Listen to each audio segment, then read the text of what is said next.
amis, j'espère que vous allez bien. Je suis très heureuse de vous retrouver comme d'habitude et j'espère vraiment que vous et vos familles vous portez bien.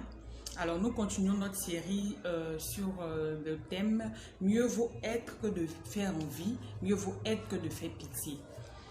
Alors, la dernière fois, nous avons parlé vraiment d'être fiers de qui on est, de vraiment la créature merveilleuse que Dieu a créée, que nous sommes, et vraiment de s'accepter soi-même, de sortir des clichés, des standards vraiment reçus. Et aujourd'hui, vraiment, j'ai à cœur qu'on puisse parler de certains cas précis. Certains cas précis. Alors, vous voyez souvent quand nous sommes dans des situations où nous n'avons pas, peut-être, nous n'avons pas un enfant, nous n'avons pas un travail, nous n'avons pas en fait quelque chose. Du coup, nous identifions en fait au manque ou à ce qu'on n'a pas.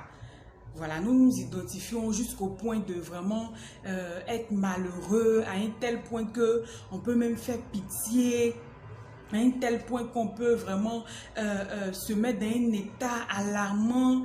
Vraiment, c'est souvent déplorable, mais ça nous arrive. Voilà, ça m'arrive moi-même.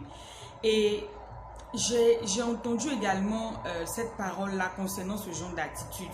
Et il y a quelque chose que le Saint-Esprit m'a aidé à comprendre. Vous voyez, par exemple, je ne peux jamais nier le fait que pour une femme qui désire avoir un enfant, c'est important. Et j'ai 2 filles et je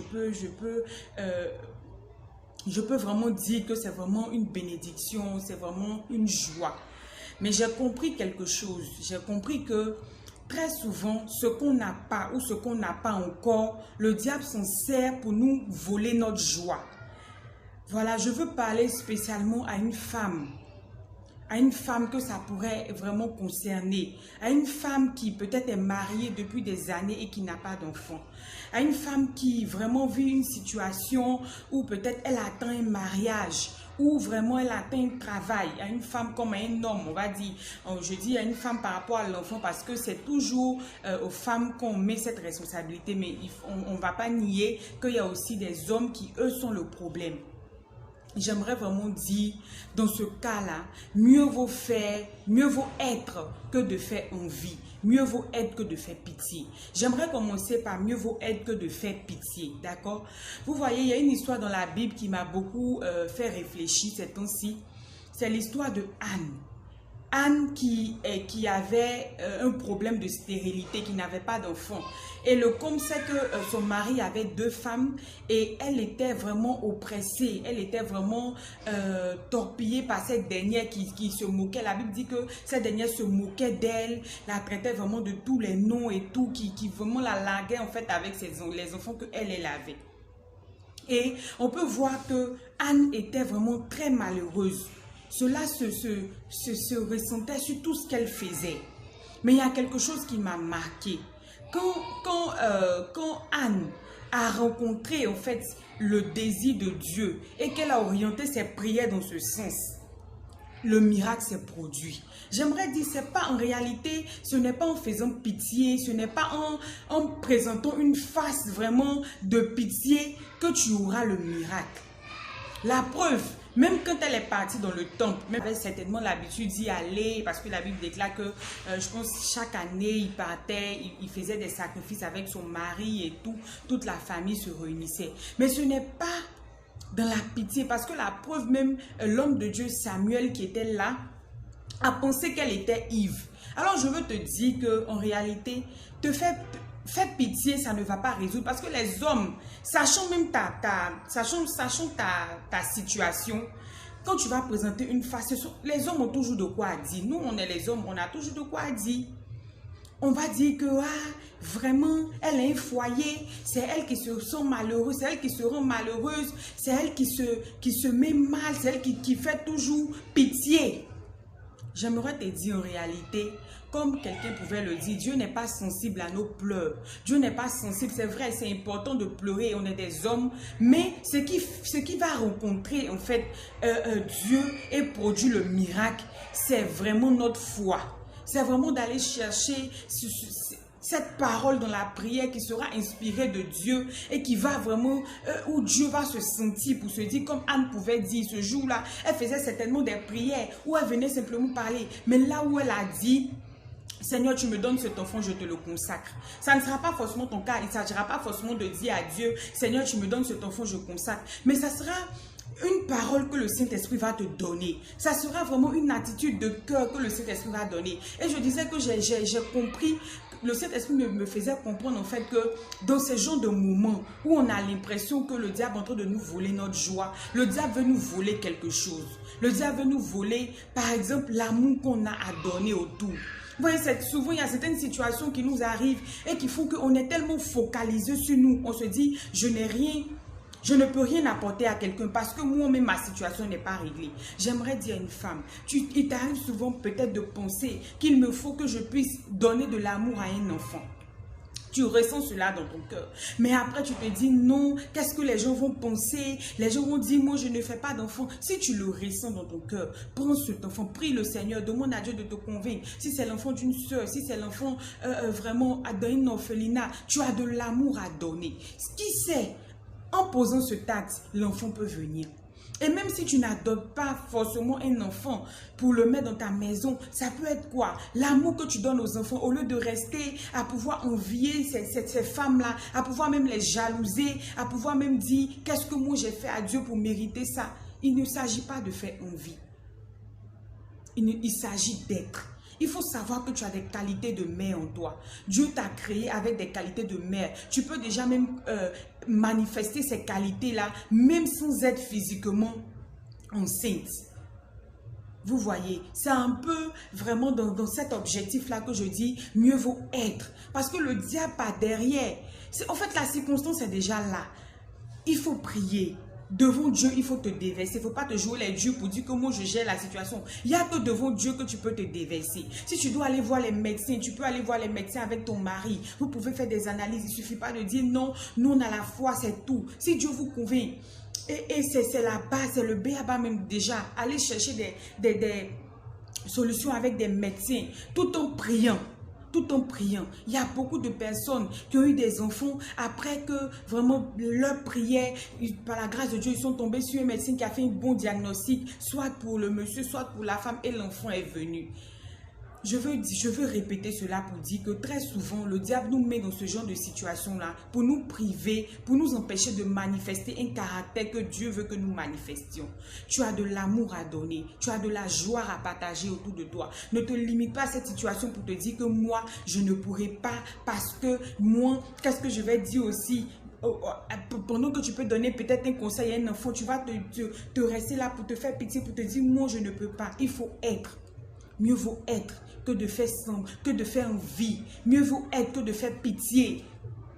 S'il vous plaît, ce n'est pas facile, mais je répète cela. Le diable veut nous priver de manifester notre potentiel en nous faisant croire que toi, tu n'as rien à dire parce que tu n'as pas. Toi, tu n'as rien à dire parce que tu n'es pas. J'aimerais aussi, dans cette vidéo, parler à une autre catégorie de personnes. Je peux dire parler à nous tous parce que nous sommes souvent dans ces situations-là. Vous voyez, il y a une histoire qui m'a vraiment interpellée également dans la Bible. C'est là où Samuel est venu vers Saül et qui lui a dit, il ne fallait pas en fait qu'il commence, il devait tuer tout le monde lorsqu'ils sont allés à la guerre. Et Saül ne l'a pas fait. Alors Samuel est venu, il n'a pas respecté les ordres de Dieu. Et en plus de cela, il a commencé le sacrifice derrière avant que Samuel n'arrive. Et Samuel a dit, aujourd'hui, Dieu t'arrache le pouvoir. Vous voyez très souvent, quand on a des responsabilités ou bien alors quand on a une certaine position, il peut arriver que nous posions un acte que Dieu n'apprécie pas et nous ressentons dans notre cœur. Dieu nous dit, accepte de descendre, accepte de laisser cette responsabilité-là.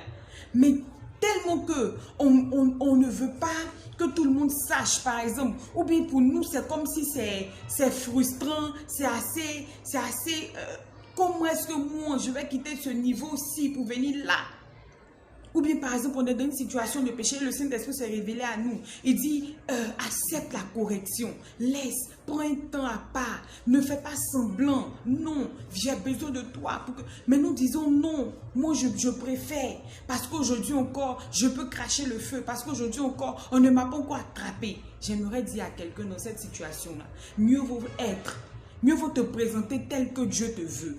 Même si tu dois perdre ta place, ta responsabilité à l'église, même si il y a une situation où tu as raison, mais il s'avère qu'au travail, on t'accuse injustement, ou bien dans une association, dans un poste, dans une responsabilité qu'on t'a confiée, on t'accuse injustement et Dieu te met à cœur de laisser.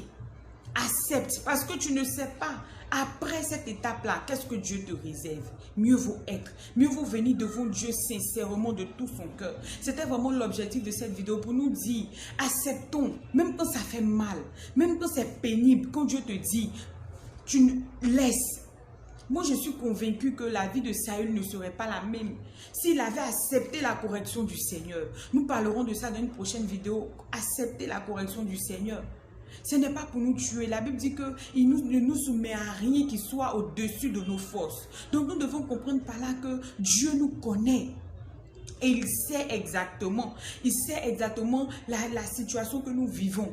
Même si nous voyons que les hommes vont prendre ça pour vraiment, aujourd'hui, on est tellement attaché au regard des autres. Mais tu connais la saison dans laquelle tu es. Alors autant écouter le Seigneur. Mieux vaut être, mieux vaut être, mieux vaut être que de faire envie, mieux vaut être que de faire pitié. C'est vraiment un encouragement et ça me parle à moi-même. Parce que nous sommes dans une vie où vraiment on est tellement oppressé par le regard des autres. Même il peut arriver des situations où tu connais ta situation, tu sais peut-être que même en tant que salarié, ça ne va pas. Tu sais que vraiment peut-être tu as emprunté et tu es vraiment limité. Mais juste pour te faire voir, tu es obligé de faire comme les autres. Pour qu'on dise que toi tu fais comme ci, comme tu fais comme ça.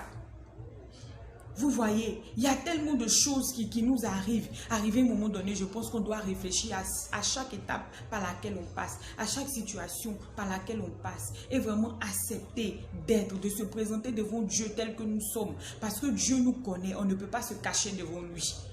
Et le regard des autres peut nous faire perdre véritablement la grâce et la faveur de Dieu. Alors mieux vaut être que de faire semblant. Mieux vaut être que de faire pitié. Que Dieu nous bénisse. Identifie donc tous les points de ta vie où tu sens que tu dois être. Où tu sens que tu dois arrêter de faire pitié. Non pas pour te faire voir, non pas pour te faire voir. Tu sens que tu dois arrêter de faire pitié. Tu dois passer à une autre étape. Tu dois accepter la correction. Tu dois accepter cette situation tout en te déversant devant Dieu. Être devant Dieu, cette personne vraiment qui va te demander d'être. Être. Manifester ton plein potentiel, ne pas te dire je n'ai pas ci donc je ne peux pas faire ça. Il y a un caractère, il y a un potentiel que le diable est en train d'étouffer en toi. Il est en train de te rendre amer, il est en train de te rendre gris, il est en train de te rendre méchant alors que dans ton cœur tu as tellement d'amour à donner. Tu n'as pas encore, mais tu peux donner ton amour et le miracle viendra. Et Dieu t'inspirera une prière qui déclenchera le miracle. Que Dieu nous bénisse et que Dieu nous aide. N'hésite pas à t'abonner à la page, à partager et à commenter. Que Dieu te bénisse.